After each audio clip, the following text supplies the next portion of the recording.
¿Listo? Bueno, entonces yo creo que podemos ir dando inicio mientras el resto de las personas se van conectando. Nuevamente, muy buenas tardes a todos los que están el día de hoy conectados. Hoy tenemos una charla muy importante. Continuamos con nuestro módulo de expertos del EMIC.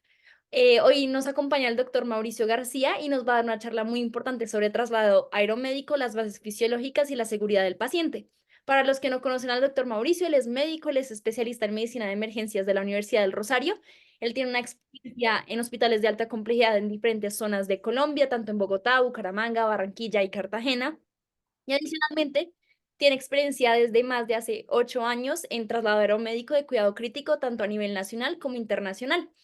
En este momento es emergenciólogo del Hospital Serena del Mar en Cartagena y también fue expresidente de la Asociación Colombiana de Especialistas en Medicina de Emergencias, la ASEM, por más de 10 años. Ahorita también, adicionalmente, pues él es médico en todos los procesos de responsabilidad civil en demandas médicas y para nosotros es un honor tenerlo el día de hoy como tutor dando esta charla tan importante porque pues sabemos que es un tema pues diferente a lo que de pronto solemos ver y no lo asociamos tanto a la sala de medicina de emergencias, pero pues es chévere tener una persona con experiencia en este campo que nos pueda como compartir sus conocimientos. Doc, nuevamente muchas gracias por acompañarnos el día de hoy y si quiere, de una vez puede empezar. Ok, a ustedes el agradecimiento por darme el tiempo y el espacio. La verdad, venía hace rato siguiéndolos por ahí, a ver qué tanto hacían, entonces tenía algo de envidia de ver tanto que están haciendo por ahí, me parece muy bacano.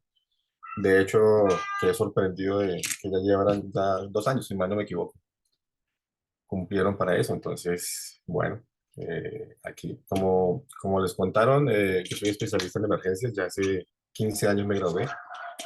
También soy rosalista de médico general y durante 8 años en la empresa Zarpa y durante casi 3 años, casi 4 años en la función cardiovascular, fui tripulante aeromédico y coordinador médico de transporte aeromédico. Una experiencia que, digamos, no me la encontré en el camino. Honestamente, no, nunca la había tenido. Alguien, estando yo de R4 de emergencias, me llamó y me dijo que si quería hacer un vuelo y terminé metido 8 años en esa vaina. Entonces, digamos que fue muy bacano. La foto de la izquierda que ustedes ven es cuando certificamos el avión, un Learjet 35A como ambulancia. Fue el viaje de certificación de los pilotos y de nosotros como tripulantes. Ese día el avión quedó certificado para hacer traslados aeromédicos. Estos aviones tienen una autonomía más o menos de unas 5 a 6 horas en promedio y distancias que llevamos sin ningún problema en todo el Caribe. Entonces, son también de las cosas que aprendí durante todo lo que hice en traslado aeromédico. Fui el primer especialista que tuvo la empresa en el año 2007, 2008 más o menos. Entonces, ahí fuimos haciendo muchas cositas. Ahí les iré contando entonces. El traslado médico en Colombia, cuando nosotros empezábamos, realmente no tenía toda la calidad y todas las ventajas que se necesitaban. Había solamente una empresa que a mí me dio la oportunidad y hoy en día muchos más a compañeros de poder tener, digamos que un traslado en las mejores condiciones y como debe ser y como es a nivel internacional. Entonces, es una tarea que es casi igual de importante que la de un hospital, solamente que es que está arriba en un avión montando un tabaco a 50.000 pies de altura, entonces eso cambia un poquitico el tema, pero básicamente lo mismo. Se tiene que hacer con seguridad, con calidad, hay que garantizar la continuidad o inclusive nosotros en muchas ocasiones, durante todo este tiempo que estuve en Zarpa, éramos la única atención ahí que existía. Entonces llegábamos y éramos los que hacíamos el trabajo de urgencia, el trabajo de cuidado intensivo, organizábamos los pacientes y dábamos las oportunidades de vida. Conocí este país de cabo a rabo, como dicen, y en cuanto a todas las pistas habidas y por haber, se hicieron esos vuelos, entonces digamos que fue una experiencia muy bonita que ahorita no tengo tanto, pero sí hizo durante 8 años, como decía. Y es un acto médico, y al ser un acto médico necesita obviamente todas las condiciones, todos los procesos y toda la responsabilidad que se tiene que hacer. Eso no es simplemente decirle a un tripulante, a un médico, a una enfermera o a un terapeuta, montes al avión y vamos por un paciente. porque eso requiere entrenamiento, requiere muchas cosas, lo que vamos a ver y lo que les voy a mostrar es, digamos, como una forma muy rápida de qué es realmente esto, pero esto, a los que se dediquen a estas cuestiones, nos toca aprender bastante. Entonces, necesariamente todo empezó en algún momento y en algún lado y siempre desde que hubo los aviones, pues hubo la necesidad de trasladar personas. En esas épocas, en 1700, 1800, 1900 iniciales, pues obviamente no era lo que hoy se sabe, pero poco a poco se fueron mirando y no es muy distinto realmente a lo que hoy se tiene. Este modelo que era de 1917, pues digamos que llevaba las proporciones es casi lo mismo que nosotros tenemos, una camilla dentro de un avión, básicamente. Lo que hoy en día es que está más tecnificada, tiene mayores autonomías, tiene otras cuestiones, pero era lo mismo. Y en esa época no se sabía tanto de las condiciones que pasaban a la altura cuando uno vuela. Hoy en día se sabe perfectamente todo lo que pasa y digamos que es mucho más seguro poder volar hoy en día que en esas épocas, pero tocaba hacer. Como todo en medicina, lamentablemente las guerras son las que generan algunos cambios importantes o llevan a cambios importantes. La Segunda Guerra Mundial fue una época en que se necesitaba trasladar gran cantidad de pacientes y se hizo, obviamente, más de 1 millón de traslados durante la Segunda Guerra Mundial, con una mortalidad de 4 por cada 100.000 heridos, que realmente fue muy, muy baja la mortalidad con respecto a todo lo que vamos a ver, pero ya digamos que las guerras nos ayudaron a evolucionar muchas más cosas. Siguiendo con eso, pues obviamente también a escena los helicópteros en la guerra de Corea. El avión el avión que ustedes ven que es un Sikorsky UH-19 fue uno de los primeros que se hizo. Y también lo que ven a su lado derecho es un helicóptero que pareciera un cucarrón, pero realmente es un helicóptero muy sencillo. El que está al fondo, que es como rojo, es como la versión moderna. Y los pacientes iban por fuera. Sea, básicamente lo que hacían era tapar la cabeza para que no tuvieran tanto problema con el viento. Y con respecto a este tipo de transporte que se llamaba Hospital Quirúrgico Móvil de la Armada, pues se creó una serie de televisión que obviamente me imagino que ninguno de ustedes habrá conocido, que se llamaba MASH, pero fue muy famosa en los años 70 y recreaba todo lo que pasaba con los hospitales de campaña y cómo le llegaban a los médicos a sus sitios los helicópteros con todos los heridos, obviamente transportados en este tipo de aeronaves. Los traslados de los pacientes hoy en día, arriba ven un Jetstream 32 y abajo el Jet 35A, se efectúan aeronaves que son únicas y exclusivamente equipadas para esto. O sea, estos aviones, todos esos aviones son comerciales inicialmente, pero son transformados a ambulancia porque tienen ciertas condiciones de electricidad, de insumos, de condiciones para poder llevar un paciente acostado con todas las condiciones necesarias. Se necesita el personal médico a bordo y tripulantes entrenados, y es una interacción muy importante tanto de pilotos como de tripulantes. ¿La premisa cuál es? Mientras la seguridad del avión no esté en riesgo, quien manda es el tripulante médico sobre el avión. En el momento en que la seguridad del vuelo esté en riesgo, quien manda sobre el avión es el piloto y es el que toma las decisiones. Y nosotros como tripulantes lo que tenemos que es adaptarnos y cuidar que el paciente no tenga ningún riesgo con respecto a lo que vaya a hacer el piloto, un descenso importante, que haya una despresurización o que haya turbulencia, algunas cuestiones de eso, pues digamos que vamos en la medida en que no suceda nada de seguridad, nosotros como tripulantes damos las condiciones de vuelo, altitud, ascenso, descenso, velocidad, aeropuerto, todas las condiciones las damos nosotros porque somos nosotros los que tenemos, digamos que la necesidad de llevar al paciente en las mejores condiciones. Y adicionalmente a esto hay un concepto que es importante, que en transporte aeromédico los recursos son autónomos y son propios. Lo que usted montó al avión y elevó es lo que usted tiene. Distinto al transporte terrestre, que si a usted se le acaba el oxígeno, rápidamente busca el sitio, un hospital cercano para que le pueda dar el oxígeno. En el aire no es posible. Y por más de que uno vaya rápido o tome una emergencia, bajar un avión a 35.000 pies de altura a un aeropuerto se demora entre 30 y 40 minutos, por muy rápido que vaya y por muy ambulancia que sea. Entonces, Parte de lo que hacemos como entrenamiento es ir con todos los recursos necesarios para poder volar por lo menos durante 3 a 4 horas sin necesidad ni de recargar combustible, ni de recargar insumos, ni siquiera de poder bajar en un momento dado. Entonces, eso se hace obviamente con la autonomía de cada avión. Cada avión tiene una autonomía totalmente distinta, tiene sus techos operacionales, tiene sus distancias operacionales. Entonces, con respecto a eso, uno puede planificar específicamente lo que va a hacer. Entonces ya no es algo que no viene preparado, debe ser preparado con aviones especializados, tienen que ser certificados, la Aeronáutica Civil certifica estos aviones, también a nivel internacional se certifican, no pueden volar si no tienen las certificaciones. Si ustedes se dan cuenta, el avión de arriba antiguamente, más o menos unos 10 15 años, se le colocaba la letra E a la matrícula, que era especial, y solamente el avión presidencial tenía prioridad aérea sobre los demás aviones. El segundo que tiene prioridad aérea es una ambulancia aérea. Si yo me declaro en emergencia como ambulancia, todos los aviones me tienen que dar espacio automáticamente y las torres de control lo que tienen que hacer es abrir el espacio para nosotros para poder llegar directamente. El único que no cumple esa condición es el avión presidencial, pues por obvias razones. De resto, pues digamos que es también otra premisa que toca tener en cuenta y entonces hay que saber cuándo solicitar a un espacio porque abrirle espacio a un avión y atrasar 10 15 vuelos que están en línea, pues obviamente también trae motivo para la gente. Como les decía, son certificadas las ambulancias. Tiene que haber un certificado de operación de la parte técnica del avión, de la parte aerocivil, que eso lo da la aeronáutica civil.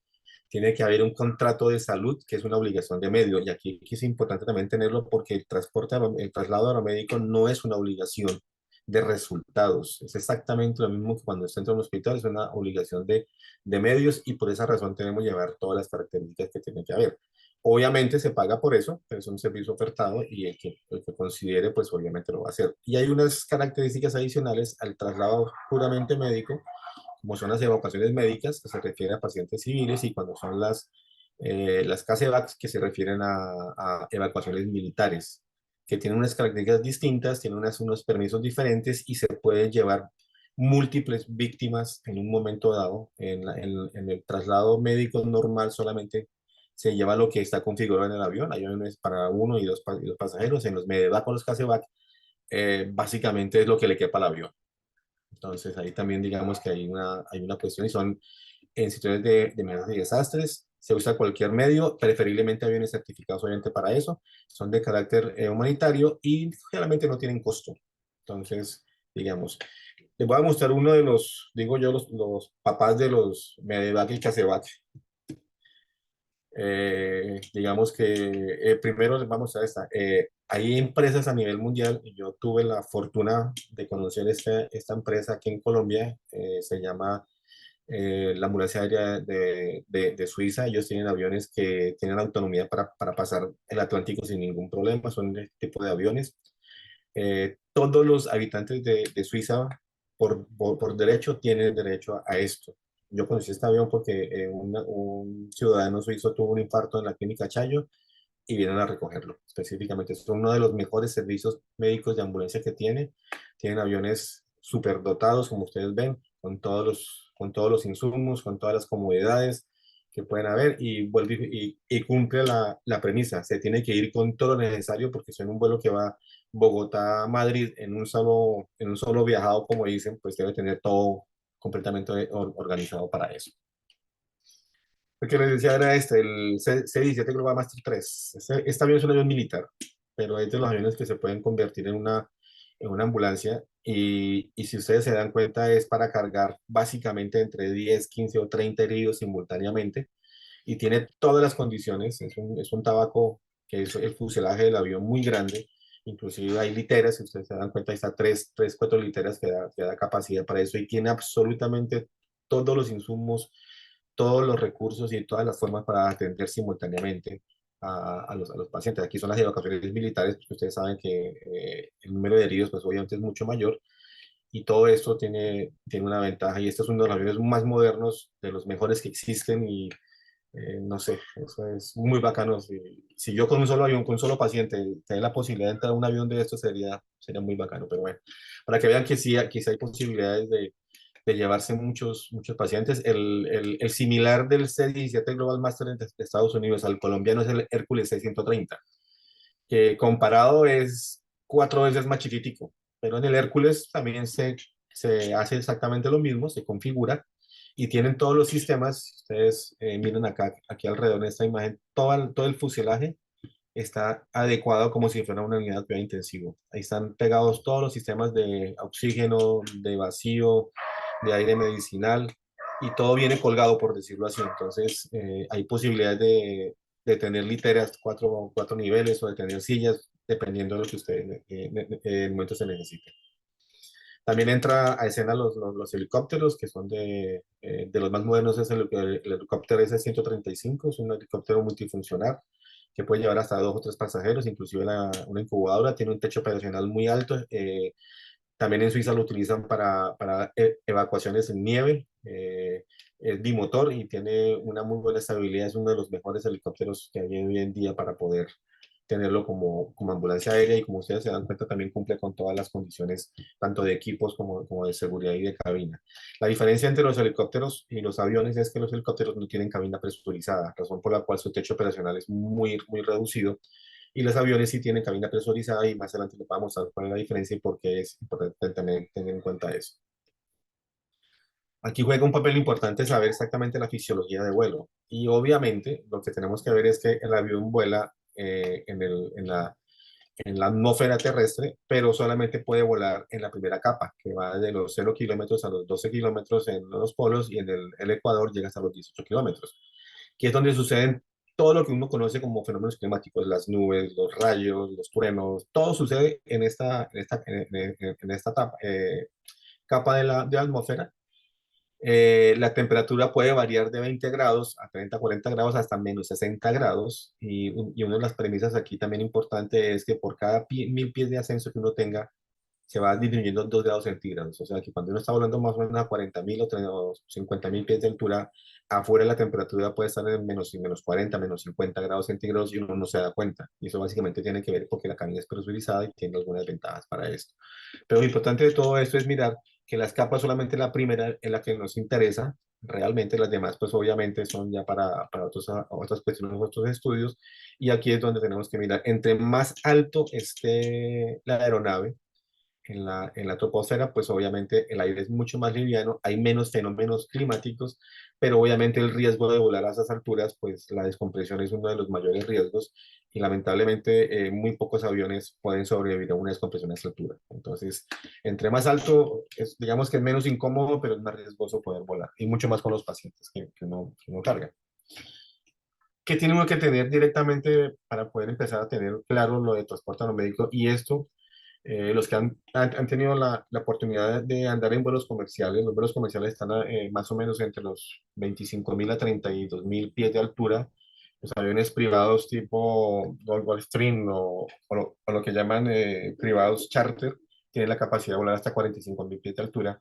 Pero independiente del tipo de avión, todos se exponen a la temperatura, a la humedad, a la presión, a la densidad y a la ionización. Y aquí es donde, digamos, que cada cosita va mirando. Como les decía, la temperatura disminuye 2 grados por cada 1.000 pies de altura, y eso explica por qué en cabinas no presurizadas la hipotermia es uno de los riesgos más altos. Nosotros, cuando estamos sanos, tenemos mecanismos de compensación, pero todos los pacientes que se trasladan por vía aérea, pues la gran mayoría son pacientes críticos. Entonces ellos ya perdieron esa capacidad de compensación, y eso se exponen directamente a estos cambios. Entonces hay que tener claro eso para poder saber, porque muchas veces se puede descompensar el paciente, y no es porque su condición es peor, sino porque las condiciones a las que está volando y se está exponiendo el paciente, pues obviamente va a hacer que se complique. El otro es la humedad, que a mayor altitud hay menos vapor de agua y el ambiente se vuelve más seco. Ahí es donde viene la deshidratación. Cuando uno vuela y no tiene claro eso, no se hidrata durante el vuelo, y cuando termina después de una hora, hora y media de un traslado, termina cansado, letárgico, con dolor de cabeza, seco. Dice, pero es que si yo no me expuse al sol, no, es porque el aire en el cual está la cabina es un aire muy seco, y obviamente produce una deshidratación constante. Entonces, una de las precauciones que nosotros tenemos como tripulantes es siempre llevar líquidos, para poder hidratarnos constantemente y pensar que el paciente también necesita, porque él también obviamente se expone. Lo que pasa es que él no se defiende y no expresa esas situaciones. Otro punto es la presión atmosférica y esto también es importante tenerlo en cuenta porque en la medida que usted va aumentando de altura, la presión atmosférica disminuye ostensiblemente y esto afecta directamente a lo que tiene que ver el transporte de oxígeno. No el transporte directamente de la hemoglobina como tal, sino es al traspaso que hay en los alvéolos del aire que uno inspira y se pasa directamente a la sangre. A menor presión, obviamente hay menos capacidad de disponibilidad de oxígeno y empieza a haber lo que llaman la hipoxia. Y la hipoxia es uno de los elementos o de una de las características más deleterias y más mortales que suceden en el transporte aeromédico. Guardadas las proporciones, sucedió por alguna razón un avión en Grecia que tenía más o menos 180 pasajeros. A la semana anterior hizo una parada técnica, por decirlo así, hicieron unas revisiones y uno de los técnicos lamentablemente dejó desconectada la presurización de la cabina automática. El avión despegó y empezó a ganar la altura, ganar la altura, ganar la altura y nadie se percató de eso. La lista de chequeo no la hicieron correctamente, ni los pilotos ni nadie. Cuando fue que más o menos una hora después el avión no respondía, no respondía, las torres llamaban, nadie respondía, que pensaron que estaba secuestrado, no era tal, mandaron aviones casa a derribarlo, técnicamente eso lo mandaron y cuando se dieron cuenta el avión estaba volando solo y nadie se movía. Lamentablemente después de la investigación el avión obviamente se estrelló, todos fallecieron, fue que lamentablemente la hipoxia mató a todos los pasajeros y a los tripulantes. Estaban volando más o menos a 32.000 pies de altura. A esa altura, la conciencia efectiva, por decirlo así, no dura más de un minuto y medio. Si uno no hace nada para eso, pues obviamente fallece. Y el avión tuvo que esperar a que se acabara la gasolina, mirar a ver si no iba a caer en una zona poblada o algo, porque si la proyección era que iba a caer en una ciudad o algo, lo iba a derribar, pues no fue así y tuvieron que ver cómo lamentablemente el avión cayó y se estrelló con todos los pasajeros. Obviamente ya estaban muertos cuando ellos se estrellaron. Entonces fue culpa de la hipoxia y la investigación mostró que no hubo presurización de la cabina. La densidad tiene que ver básicamente con el comportamiento que tiene el avión en la atmósfera. Suena paradójico, pero cuando el día está más soleado, es más bonito y es más brillante, es cuando es más peligroso, porque las bolsas de aire caliente ascienden y descienden y es lo que produce muchas veces las turbulencias. Y cuando uno ve que está muy nublado, que hay tormentas, hay cuestiones, sí se mueve el avión, pero es menos riesgoso porque la densidad es mucho más alta y el avión tiene mayor sostenibilidad. Entonces, digamos que ahí toca tener mucho cuidado porque los cambios bruscos de altitud del avión no son de 1 ni 2 metros, son de 500 o 1000 o 2000 metros de altura. Entonces, digamos que se siente feo y últimamente creo que la semana pasada ya han habido 2 incidentes graves que hemos hablado en las noticias en los cuales han habido heridos, es por eso, porque hubo caída de más de 1000 metros súbitamente y eso produce obviamente daños y movimientos para todo el mundo que no esté debidamente amarrado a su silla del avión.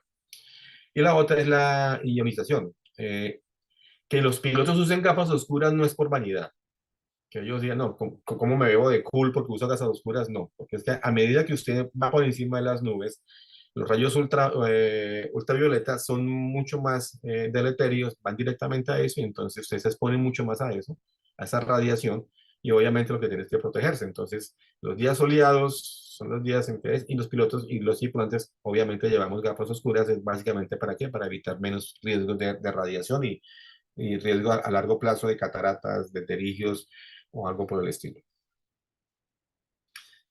Otra cosa son las zonas de la atmósfera. Aquí vimos pues, las capas y las posibilidades de lo que puede pasar, y estas son las zonas de la atmósfera. Y la importante aquí es la zona fisiológica, que va desde el nivel del mar hasta los 12.000 pies, que es más o menos entre 8 a 12 kilómetros de altura.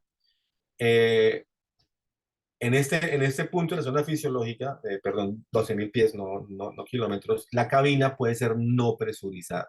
¿Por qué razón? Porque en ese momento la presión atmosférica está entre 760 y 483. Quiere decir que nosotros podemos compensar y podemos respirar sin ningún problema. Por eso este tipo de aviones como los helicópteros, los aviones tipo Seneca, Navajo, los Cessna 206, son cabinas no presurizadas. ¿Uno cómo identifica una cabina presurizada y no presurizada? El avión que tenga ventanas cuadradas es un avión no presurizado y el que tenga las ventanas redonditas es un avión presurizado. Los helicópteros, pues obviamente las tengan cuadrados o redondas, son cabinas no presurizadas y ellos no pueden volar a más de 12.000 pies, porque por encima de 12.000 pies empieza a haber hipoxia y hipoxia severa.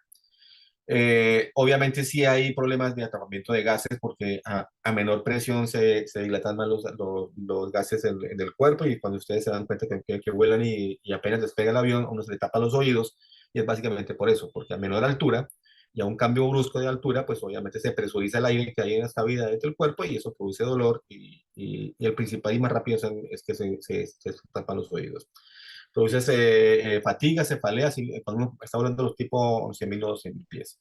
Cuando hay un riesgo de hipoxia en los aviones presurizados, por ejemplo, le pasó al IA-35 que les mostré al principio, iba volando para Curazao a 38.000 pies de altura y se descomprimió la cabina, no fue una descompresión severa, pero sí hubo alarma y el avión tuvo que bajar de 35.000 a 20.000 pies en menos de un minuto. O sea, que la caída no era así, no era básicamente cayendo en caída libre, prácticamente, porque el tiempo efectivo a esa altura de conciencia era de 30 segundos. Si los pilotos no se colocan la máscara a presión y no actúan rápidamente, en 30 segundos pierden la conciencia.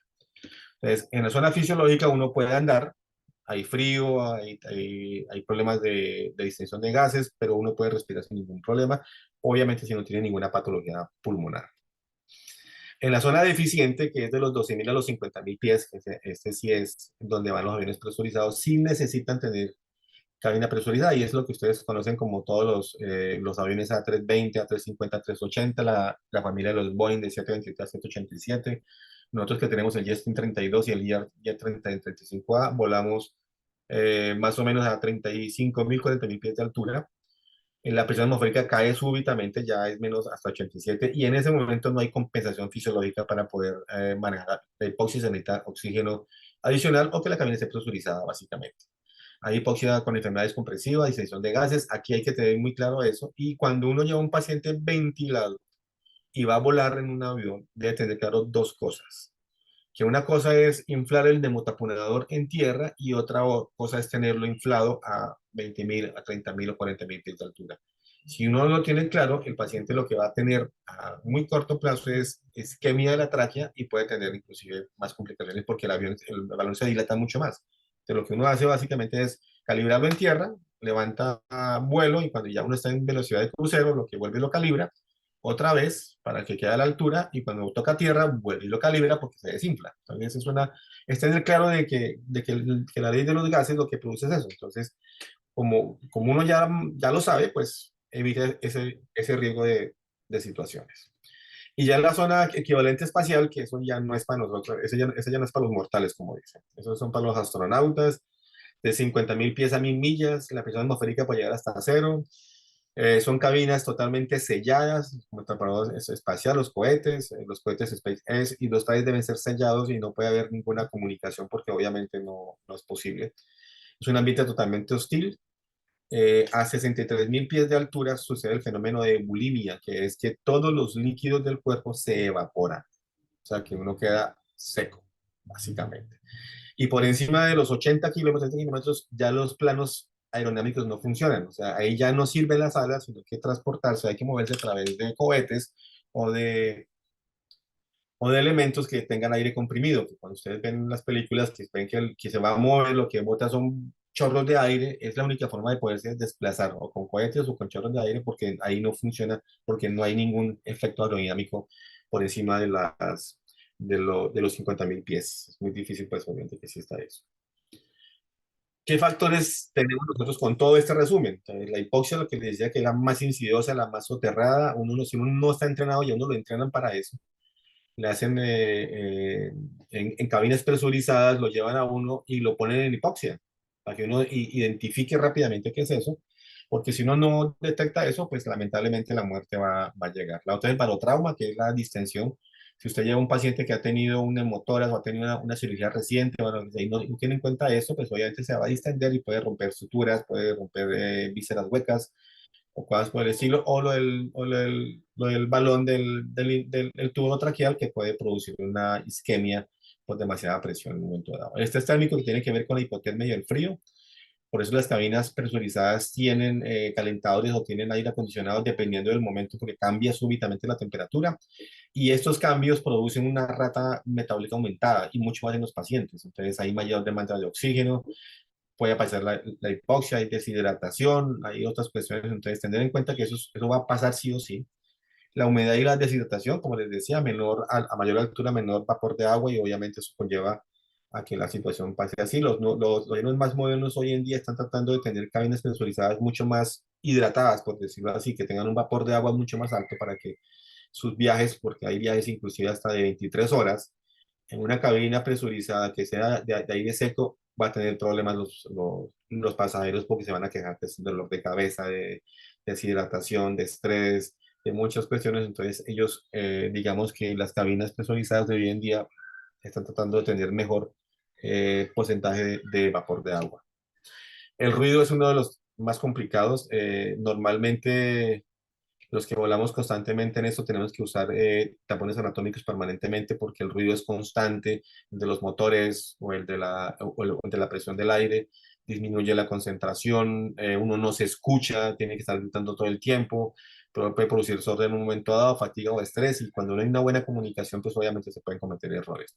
La otra es la vibración, sucede más en aviones turbohélice que en aviones de jet, que son de ventilación, pero la vibración constantemente puede producir daños neurológicos, puede afectar órganos y células, y obviamente también afecta directamente al paciente. La turbulencia, como les decía, que tiene que ver con fenómenos meteorológicos, hay que tener mucho cuidado, por eso es que constantemente se le dice a los pasajeros, abroche el cinturón, no se lo zafe, no se lo zafe, porque en un momento dado una turbulencia, si el avión va a bajar 1000 metros en menos de 3 segundos, pues obviamente va a dar contra el techo, nada que hacer. Ahí vienen las lesiones, vienen los problemas. En un viaje a Leticia, en el Jet 32, que es el turbohélice, tuvieron una turbulencia llegando a Leticia, los tripulantes no tenían el cinturón amarrado, los equipos estaban sueltos y eso quedó. Mejor dicho, no hubo más heridos porque no les tocó en ese momento, entonces eso demuestra de que hay que estar constantemente con el cinturón puesto, así el avión vaya tranquilito y funcionando. El otro tema es la aceleración positiva y negativa, que ustedes la sienten cuando el avión despega y cuando toca tierra y frena. Esto básicamente lo que hay que tener mucho cuidado son con los pacientes, porque si yo tengo un paciente con un trauma craneoencefálico y no cambio la posición de la camilla y la pongo elevada al momento de despegar o al momento de aterrizar, pues puedo producir daños, porque obviamente la sangre actúa por las fuerzas G y puedo tener en positiva la sangre va de la cabeza a los pies y cuando es negativa va de los pies a la cabeza y eso va cambiando. Entonces hay que tener mucho cuidado con eso y tener en cuenta que eso sucede cuando uno despega y cuando uno aterriza. Como todo traslado necesita, obviamente, la evaluación médica es cuando uno le dice hay un traslado, uno tiene que revisar la historia, tiene que mirar el estado de salud, a dónde va a llegar, cómo va a llegar, cómo está, las posibles complicaciones, la edad del paciente. Cuando uno llega al sitio donde va a trasladar el paciente, que es donde más se demora, uno probablemente se demora 10 veces más en tierra que en el vuelo efectivo, porque uno tiene que estabilizar el paciente, asegurarse que el paciente va en buenas condiciones, porque la idea no es hacer cosas en el avión, la idea del avión es que vaya rápidamente, que no haya cambios, que no se complique, y simplemente si llega a pasar algo que no está dentro de lo que uno tiene parámetros, pues actuar, pero la idea no es hacer cosas en el avión, es estabilizar al paciente y llevarlo lo más estable. Si hay que ponerle centrales, si hay que ponerle líquidos, si hay que ponerle vasopresores, si hay que intubarlo, si hay que hacerle, se hace en tierra, no se hace en el avión porque obviamente es más complicado, es mucho más difícil. Se tiene que coordinar los transportes, tanto de llegada como de salida, para que rápidamente, como les decía al principio, es un continuo de atención. Entonces, no es solamente el vuelo, hay que programar la ambulancia de un lado, la ambulancia del otro, el hospital donde va a llegar, con todas las condiciones para que el paciente ande como una banda sin fin, continuo en su trasegar y no tenga ninguna complicaciones. De hecho, el traslado aeromédico es un deleterio para el paciente, es un riesgo para el paciente. Y uno muchas veces cuando va a ver los pacientes y los quiere estabilizar, a veces me ha tocado decir no se puede trasladar porque el paciente está demasiado inestable y con los cambios de aceleración positiva o negativa, los cambios de temperatura, de vibración de ruido, el paciente fácilmente puede fallecer en vuelo y la idea no es esa. La idea no es No es darle más riesgos al paciente, sino tratar de evitar y llevarlo rápidamente a un sitio donde se pueda organizar bien. Si toca esperar, se espera. No hay ningún afán de montarlo a un avión si es que se va a morir solamente por el vuelo. Pues obviamente lo que vamos a ver aquí son lo que se necesitan, los equipos médicos, el avión, como les explicaba, debe ser hecho solamente para eso. Aquí arriba ustedes ven, esta es la camilla del día 35A, es un mueble que es independiente. Si ustedes se dan cuenta aquí en la flecha, este pedacito con todos los equipos es independiente a la camilla va fija en el fichaje del avión, se puede retirar, cosa que uno va con todo al paciente. Aquí ven la bisagra que sostiene a la camilla encima de la camilla, esa es otra que va, se sale completamente. Y obviamente todo esto va en un solo cuerpo y tiene que ir amarrado constantemente. Ustedes ven los cinturones de, de 4 puntos, lo que ven, los equipos van todos amarrados específicamente. Y todo esto tiene que ver para qué, para que haya seguridad, porque el movimiento en el avión es muy brusco. Siempre, siempre es brusco, entonces hay que tener mucho cuidado. Transportamos bebés de todas las edades, adultos, todo lo que ustedes consideren. Equipos médicos, como decía, en la camilla, tiene todos los servicios, vacío, aire medicinal, oxígeno, tiene varias tomas, como aquí en la parte alta, aquí en la parte baja. La camilla tiene soporte para los equipos, tiene soporte eléctrico, aquí no lo ven muy bien, pero el soporte eléctrico le da batería y energía independiente a todos los equipos. Todos los equipos deben tener mínimo por norma batería para 4 horas y todos los equipos deben estar certificados para trabajar en alturas. Ningún equipo que no tenga certificación no lo puede uno montar. Uno no puede coger el desfibrilador que hay en urgencias y montarlo al avión si no está certificado, porque la altura, la vibración, todo lo que produce en el avión puede hacer que me dé una lectura inadecuada. Las bombas de difusión tienen que ser certificadas para para que no se presurice el aire que hay o el líquido y pueda decir que me está dando 1 centímetro y me está botando 10 centímetros.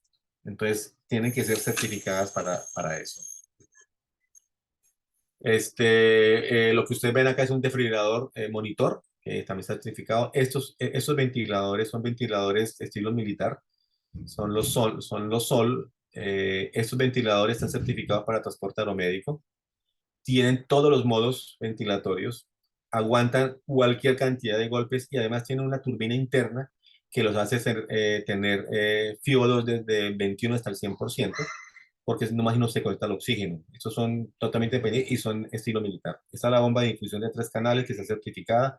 El líquido nunca se presuriza y lo que le muestra la pantalla es lo que le está dando al paciente.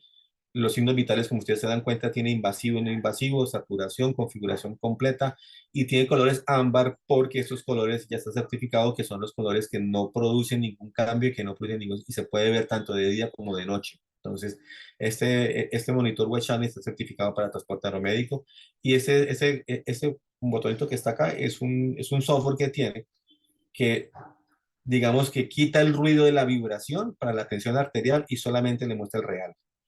Si yo no tuviera este software, cualquier movimiento que tenga el paciente me va a decir que va a tener hipertensión o hipotensión y obviamente yo voy a hacer algún cambio que no debería hacer para eso. Adicionalmente a eso, si el avión es demasiado alto como es el Jetstream 32, debe tener una camilla, un deslizador específico, porque esta incubadora trae ventilador propio y todo eso en un equipo pesa más o menos 150 kilos. Entonces, si bajarlo a pulso es imposible. Hay que bajarlo aquí, es en la camilla. Y los maletines, nosotros llevamos exactamente 6 maletines completos con toda la dotación para por lo menos 3 pacientes mínimo, para no tener que ir a reabastecer a la base. Entonces, lo que les decía anteriormente, uno se tiene que ir con todo. Este avión específicamente lleva una bala central en cada camilla, lleva 2 balas de 50 metros cúbicos, creo que es, si mal no me equivoco, para si necesita oxígeno, pues no tener que pedirle a nadie, porque obviamente en el aire, pues es imposible pedir ayuda.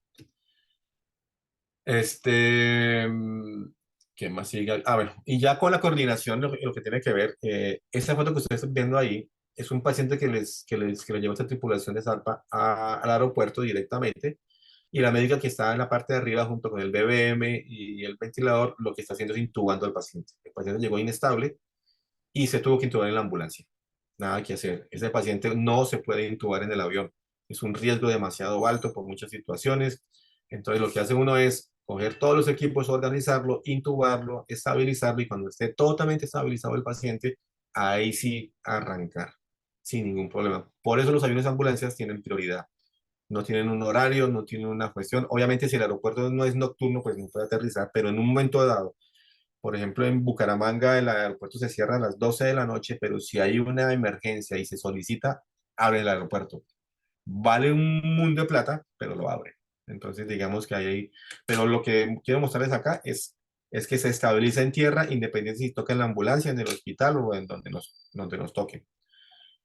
En este punto hay que tener claro que la comunicación es efectiva. Aquí sí juegan mucho las habilidades blandas. Todo el equipo, tanto pilotos como tripulantes, deben hablar la misma información, tener los mismos datos, para dónde vamos, para dónde llegamos, cuál es el paciente, porque ya nos han pasado cosas de que el paciente va para Medellín y íbamos para Bogotá y se cerró Bogotá y aterricé en Medellín 4 horas sin saber que iba para Medellín, me volví a Bogotá, mejor dicho, cosas que es por falta de comunicación.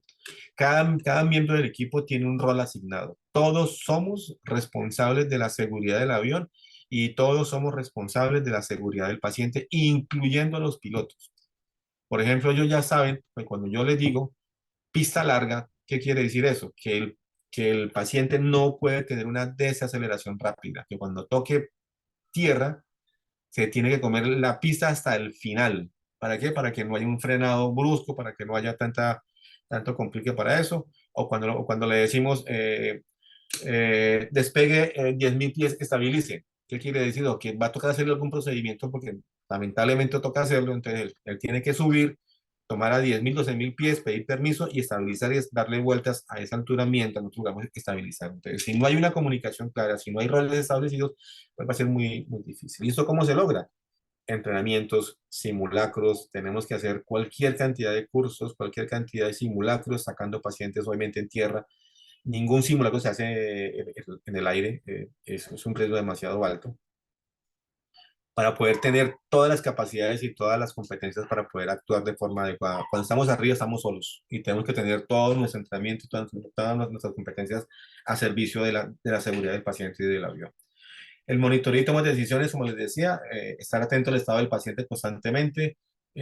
Nosotros, pues ya por experiencia pues, de tantos años, nuestros vuelos son muy tranquilos. ¿Por qué? Porque ya sabemos que toca hacer todo antes de y el paciente no se descompensa, no sabe, y están muy pendientes por si pasa algo, pero en general casi nunca pasa algo porque ya tuvimos la premisa de organizarlo y cuadrarlo. Entrenamiento, yo les coloqué como la punta del iceberg. Lo que ustedes ven arriba es lo bonito que llega el avión, que llegan los tripulantes con su uniforme, con sus gafas oscuras, llevando camillas, equipos, ¿no? Son los chachos del paseo. Pero debajo de todo eso, nosotros tenemos que saber toda la normativa del RAC, que es el Reglamento Aeronáutico Colombiano, todos los manuales profesionales que están establecidos para la ambulancia. Tenemos que hacer los cursos en tierra, que es el DISHIN, es el de evacuación en agua. Nos llevan a unas piscinas a hacer evacuación en agua con todas las condiciones adversas que ustedes quieran. Sacar pacientes de los aviones en tierra por las escotillas de emergencias. En una emergencia que se accidente el avión, tenemos que tener la capacidad de sacar a los pacientes.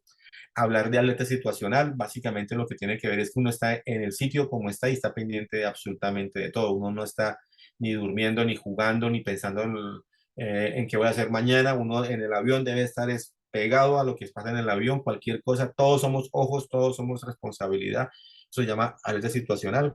Y lo que hablamos de manejo de términos de cabina es que tenemos la cabina para nosotros. Lo que está ahí es lo que nos sirve. Si no la conocemos, no sabemos qué tiene, qué hace, qué puede hacer, pues no somos efectivos en los recursos y podemos tener lamentablemente un accidente o podemos fallecer por no saber sobre cómo manejar los recursos que tenemos en la cabina. Tenemos que hacer obviamente el curso de fisiología de vuelo, donde hablamos de lo que hablamos de cambios de la altitud, los efectos de la hipoxia, los estrés fisiológico, hay que hacerlos, son certificaciones que se tienen que hacer cada 2 años.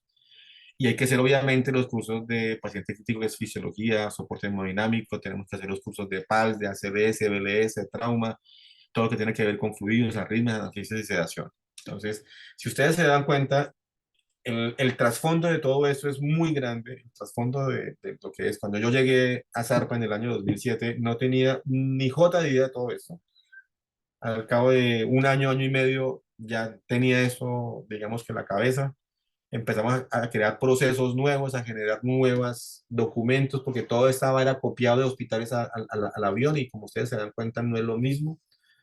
Y fuimos creando, digamos, que una cultura que hoy en día, afortunadamente, yo vivo en Barranquilla, yo me vine hace ya 10 años de Bogotá, 12 años de Bogotá. Yo trabajo con Zapa cuando me necesitan y tengo el tiempo, pues vuelo con ellos. Pero todo lo que hicimos de protocolos, digamos, que nos dio a nosotros la ventaja de poder volar seguro, de poder volar como tiene que ser y ofrecerle a los pacientes aquí en Colombia como si estuvieran montados en una unidad de cuidado intensivo de las mejores del mundo a 30.000 pies de altura, sabiendo que su vida no corre peligro y no corre ningún riesgo, porque hacemos las cosas como se tienen que hacer. Muchas gracias, esos son mis datos. Los que me quieran escribir si tienen algún dato, alguna cuestión y contesto preguntas. Uy, Doc, muchísimas gracias. Muy interesante. Creo que pues ninguno tenía idea de todo lo que pasaba y todas las consideraciones que hay que tener, pues haciendo medicina de emergencias, pues en vuelo. Queremos, no sé, abrir la posibilidad de que las personas que están aquí participando hagan alguna pregunta, aprovechando pues que está aquí el doctor. Entonces, si quieres, Juanda, y ya ahorita hacemos las del chat. Doctor, primero, muchísimas gracias por la charla, de verdad, muy interesante. Em, yo quería preguntarle, ¿tenemos algún tipo de guía o existe algún tipo de protocolo especial en el escenario de reanimación cardiocerebropulmonar en las alturas? ¿Debería hacerse algo diferente o lo manejamos igual? Se maneja casi igual, lo que uno tiene que tener claro es la causa por la cual ingresó, por qué tuvo el paro, porque si es una causa que se puede manejar porque o que estaba en hipoxia, o porque estaba con estrés, o porque estaba en la cabina no presurizada, o era por hipotermia. O sea, hay que tener muy claro que arriba hay muchos enemigos. O sea, allá, de hecho, uno no está hecho para andar en el aire. Y todo lo que hay ahí arriba, a uno lo quiere matar. Así, sencillamente. Entonces, si yo no tengo claro eso y mi PT me entra en paro, muy probablemente estoy pensando son las cosas que le pasan en tierra, que no son las mismas que le pasan en el avión. Entonces, el protocolo que nosotros tenemos de reanimación, una de las primeras cosas que tenemos que hacer es si hemos verificado si algún estrés fisiológico está afectando al paciente. Y lo hacemos antes de montarlo al avión. Por eso decía que la preparación es muy importante. Los protocolos que nosotros hemos establecido es que queremos que el paciente vaya totalmente monitorizado, totalmente estabilizado y con todas las posibilidades de complicaciones ya, si no aseguradas, por lo menos pensadas. Que si nos pasa, digamos que es, a mí en 8 años nunca me entró un paciente en paro y llevé cualquier cantidad de pacientes complicados, cualquier cantidad. Lo que pasa es que yo no me monté un paciente hipóxico al avión y le iba a entubar en el avión. Pues, eso no iba a pasar nunca. Entonces, digamos que el protocolo que existe, que hay un protocolo para eso, es primero evite que el paciente entre en paro. Realmente es más una prevención, pero si llega a pasar, se hace exactamente lo mismo porque no hay ninguna diferencia, porque el avión obviamente es un avión donde usted puede parar, puede saltar, puede hacer lo que usted considere que no va a pasar nada grave. Le avisa al piloto que tiene que andar en crucero y dar vueltas porque estamos en paro, básicamente. Y él le dirá, hágale doctor, que yo tengo autonomía para 3 horas. Entonces, digamos que es más la premisa del pre que actuar de forma diferente cuando le pasa al paciente.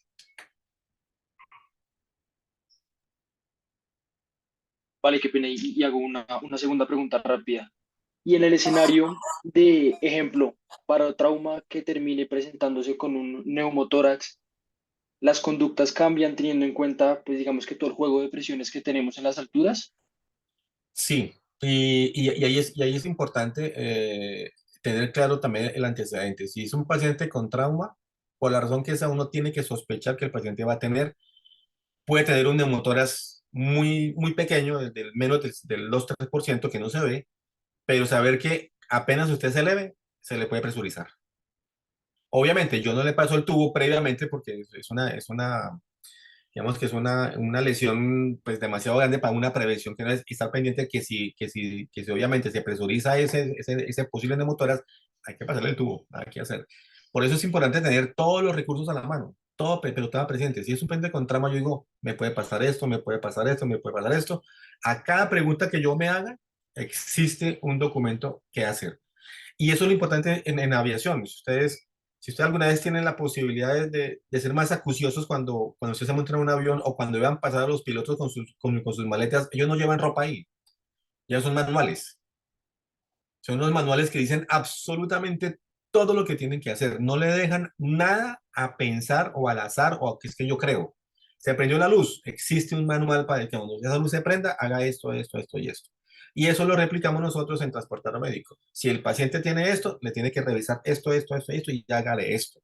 Y eso es lo que uno entrena todo el tiempo. Entonces, digamos que tratamos de tener el 100% de las patologías que se puedan complicar reglamentadas, estipuladas y cuadradas. ¿Para qué? Para que cuando nos pase algo, ya es automático, porque no da tiempo. Realmente, créanme que no da tiempo. Si yo no amarro a mi paciente y hay una descompresión de cabina, pues el paciente lamentablemente te mirará atrás o lo que sea, porque yo tengo que amarrarme, ponerme mi máscara y si no me muero. Sea, son cosas que uno cree que no son importantes, pero suceden. Y suceden cuando usted menos cree que vaya a pasar. Usted está feliz y cuando menos piensa, el avión se puede despresurizar por alguna situación. Y si usted no va preparado, pues lamentablemente o comete un error o queda lesionado o lamentablemente puede fallecer. No Muchas quiere decir que sea gracias. peligroso volar, ¿no? Ahora no es que vayan a decir que es que volar uno se muere, ¿no? Yo completé 8 años volando casi todos los santos días y nunca tuve un incidente ni un accidente, afortunadamente. Y Zarpa, ese es el hangar de Zarpa en el que está en la foto, ya vamos a tener 4 aviones de estos turbohélices y 2 Learjet. Y solamente hubieron tres incidentes, nunca tuvimos un accidente y solamente tuvimos, hasta donde yo trabajé con ellos de forma correcta, de seguida, 3 muertos. Y los muertos eran ya prevenir que se iban a morir en el vuelo. O sea, ya sabíamos que no iban a aguantar el traslado. Ok, listo. Bueno, acá tenemos algunas preguntas en el chat. Alguien pregunta, ¿hay o existe algún protocolo o alguna indicación dado el caso que se tenga que dar un aterrizaje de emergencia? Esa es la primera pregunta. Sí, eso se llama, cuando uno hace la planeación, los pilotos y el despachador tienen que siempre, por norma, por rack, colocar lo llaman los alternos. O sea, si yo voy a volar de aquí a Barranquilla, yo tengo que poner mi alterno número 1 y mi alterno número 2. Ante cualquier emergencia, yo ya sé a dónde. Y eso va a seguir de la mano que tengo que tener combustible suficiente para sostenerme por lo menos una hora más del vuelo o por lo menos para tener dos posibilidades de ir a los alternos directamente. Eso es una de las condiciones. Y nosotros también tenemos que prevenir que el avión no va a poder bajar. Por eso decíamos que tenemos insumos suficientes para 3 pacientes y por lo menos para 3 horas de vuelo, como mínimo. Ante cualquier emergencia, ser autosuficientes específicamente. Si se presenta una emergencia y el avión solicita aterrizaje de emergencia, lo que hace aviación es abrir el espacio aéreo, se llama eso. O sea, usted tiene, se apagó un motor, que ha sucedido. Ellos tienen, señor, su alterno, ¿cuál es? Listo. Y le abren la pista aérea, porque es un canal aéreo, pues, se lo abren completamente y todo el que esté por ahí dando vueltas, lo abren del parche. Pero por muy rápido que sea, por muy que sea, antes de 30 minutos es casi imposible que un avión pueda aterrizar de emergencia, porque tiene también que cumplir seguridad. Entonces, no se puede bajar inmediatamente, no se puede llegar a tierra a más de 100 kilómetros por hora porque si no se estrella. O sea, pero la emergencia real son 30 minutos, o sea, que tampoco es que uno crea que se bajó completamente. Y normalmente todos los aviones hoy en día, si son de 2 motores o de 3 o de 4 motores, pueden volar con un solo motor. No es fácil, no es lo mejor, pero si se va un motor, pues queda el otro para que ayude y sostenga. Entonces, si hay emergencia, está protocolizado todo eso, se sabe cómo tiene, y eso ya está hecho en el RAC y en el MGO, que es el Manual General de Operaciones. Ok, Doc, listo. La siguiente pregunta es que ¿cuál es el equipo de la aeronave? Si aparte del emergenciólogo y el piloto contamos con el servicio de enfermería, contamos con un auxiliar de vuelo y si existe alguna otra especialidad aparte de la medicina de emergencias que haga estos tipos de traslados. Digamos que la tripulación mínima es un médico especializado, una enfermera especializada y una terapeuta especializada. El problema de aumentar mucho el equipo es que la cabina es limitada, aumenta el peso efectivo del avión y obviamente disminuye la autonomía y el consumo de combustible. O sea, aquí cada peso cuenta, como dicen. Entonces, son mínimo 3 personas. No es exclusivo de emergencias. Yo tenía, en mi equipo tenía, pues éramos un equipo de anestesiólogos, éramos emergenciólogos, había pediatras, porque obviamente para los niños, habían internistas, o sea, Es un especialista que le guste volar, básicamente, porque el entrenamiento es para todos exactamente igual. Usted puede ser médico general, puede ser muy especializado, pero le toca hacer todos los cursos de todos los entrenamientos porque obviamente usted arriba es el que manda. Como le decía, si no hay riesgo para volar, el que manda es el médico. Entonces son mínimo tres personas, máximo cuatro como tripulantes porque ya un quinto sobra y hace estorbo. Y listo. Aquí tengo otra pregunta. Dicen, en los protocolos hay alguna diferencia notoria en la estabilización de un paciente que está en el contexto de una aeronave versus un helicóptero o hay que tener, digamos que son más similares. No, son contextos diferentes porque el avión, como les decía, tiene una cabina presurizada y la presurización se hace a 8.000 pies de altura. ¿Qué quiere decir eso? Que la presión que hay dentro de la cabina es como si yo estuviera a nivel de Bogotá, básicamente. Entonces, yo tengo que tener claro que si yo estoy en Barranquilla, elevo y a los 10 minutos hago crucero, ya estoy a la altura de Bogotá. El helicóptero no tiene presurización, es decir, que él va de acuerdo a la altura que vaya. Entonces, varía mucho más, es mucho más deleterio, por decirlo así, porque no hay no es homogéneo el punto, pero tampoco llega a los 8.000 pies de altura específicamente porque su techo operacional pues, es limitado. Entonces, sí hay que tener en cuenta eso para mirar cuál es la condición y por lo general los helicópteros no van más allá de 3.000 4.000 pies de altura del nivel donde estén específicamente, porque hay más turbulencia, hay más complicaciones, entonces yo sé que no va presurizado, entonces tengo mayores riesgos de estrés y debo modificar y monitorizar de forma distinta. Cuando voy en el avión que va presurizado, sé que va a 8.000 pies de altura, no va a cambiar hasta que no toque tierra, entonces es mucho más estable el traslado con el paciente en la cabina presurizada que en el helicóptero que no es presurizado. Ok. Aquí preguntan, además de contar con el traslado aeromédico en Colombia, ¿contamos con rescate aéreo, por ejemplo, rescate en montaña o en mar?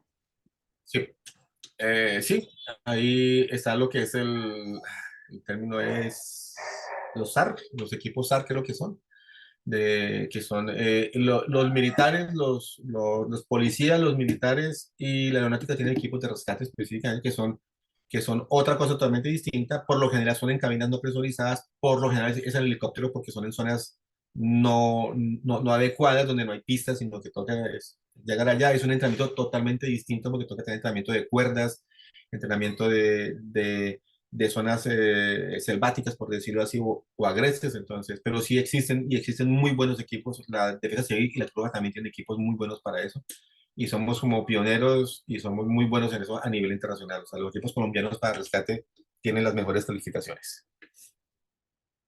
Listo. Aquí también preguntan referente a ese entrenamiento que nos comentas. ¿Ese entrenamientos, existe la posibilidad de realizarlo aquí en Colombia o son entrenamientos en el exterior y después viene uno y se lo hace acá? No, es aquí en Colombia. Ok. Lo que pasa es que no es un curso abierto, o sea, solamente lo pueden tomar quienes van a hacer pilotos aéreos. Porque es un entrenamiento especializado, no es fácil de tenerlo. Nosotros hicimos el de supervivencia. Nos fuimos 2 días a Sesquilé a vivir en el monte, básicamente, y simplemente con una carpa de plástico y pare de contar. Y ahí para adelante mira a ver qué hacen. Que eso es lo que le puede a uno suceder si el avión cae en un sitio inhóspito. Entonces, defiéndase, se verá qué hace con esa vaina y a uno le dan lo mínimo, como dicen que van en los aviones. El del ditching, que es el de evacuación en agua, a uno le enseñan a hacer flotadores con los pantalones o las camisas. Porque cuando usted llega, no tiene, se le cayó el flotador o nunca lo tuvo, se le dañó. Entonces, todas esas cuestiones son entrenamientos muy específicos que no están abiertos al público, por decirlo así, como una CLS, un BLS, porque no todo el mundo está en eso y necesita un entrenamiento mucho más especializado y no es tan fácil de conseguir. Los pilotos sí tienen que hacer entrenamiento internacional porque ellos se certifican en los simuladores de ese tipo de aviones y casi no hay simuladores en Colombia, entonces se tienen que ir a certificar fuera de Colombia. Ok, listo.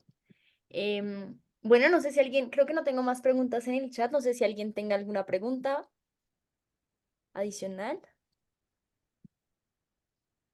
Juanda, ¿tú tienes alguna pregunta? Por acá está limpio, vale. Listo. Bueno, entonces yo creo que daríamos por terminada la charla del día de hoy. Doc, nuevamente, muchísimas gracias por todas, pues, apoyarnos en el grupo de interés y pues por la charla que nos acabas de dar. Igualmente sería pues un honor seguir en contacto para poder hacer diferentes tipos de charlas a medida de que pues pasa el tiempo. A todos los que asistieron, muchas gracias y pues nada, esperamos que estén muy bien. Muchas gracias, Doc, de verdad. A ustedes por el tiempo, por la paciencia y espero que les haya gustado todo eso y que alguien se anime. Es muy bacano todo este tema de transporte aeromédico. Claro que Muchísimas sí. gracias, doctor. Muchas gracias. Bueno, que estén muy bien. Estén bien.